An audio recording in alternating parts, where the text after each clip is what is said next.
এক সময়ের কথা, একটি ছেলে ছিল যার নাম ছিল আমিন। সে খুব গরিব ছিল, কিন্তু খুবই সৎ ও পরিশ্রমী। একদিন সে সিদ্ধান্ত নিল, বড় কোনো শহরে গিয়ে কাজ করবে ও নিজের পরিবারকে সাহায্য করবে।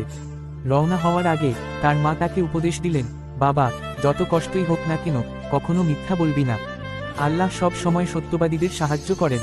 আমিন এই কথা মনে রেখে যাত্রা শুরু করলো। পথিমধ্যে কিছু ডাকাত তার পথ আটকালো। তারা তার সবকিছু তল্লাশি করলো, কিন্তু কিছুই পেল না। একজন ডাকাত জিজ্ঞেস করলো, তোর কাছে কিছু আছে? আমিন বলল, হ্যাঁ, আমার জামার ভেতরে কিছু স্বর্ণমুদ্রা আছে। তারা অবাক হয়ে গেল, জামার ভাঁজ খুলে দেখে সত্যিই কয়েকটি স্বর্ণমুদ্রা আছে। ডাকাতরা জিজ্ঞেস করলো, তুই তো চাইলেই মিথ্যা বলতে পারতি, তুই কেন বললি? আমিন বলল, আমার মা বলেছে কখনো মিথ্যা বলতে নেই, আল্লাহ সবকিছু দেখছেন। এই কথা শুনে ডাকাতদের নেতা কেঁপে উঠল। সে বলল, তুই একজন ছোট ছেলে হয়ে আল্লাহকে ভয় করিস, আর আমরা এত বড় হয়ে তার ভয় করি না? আজ থেকে আমরা আর এই কাজ করব না। সেই দিন থেকে ডাকাতরা তাদের জীবন পরিবর্তন করে সৎ পথে চলতে শুরু করল।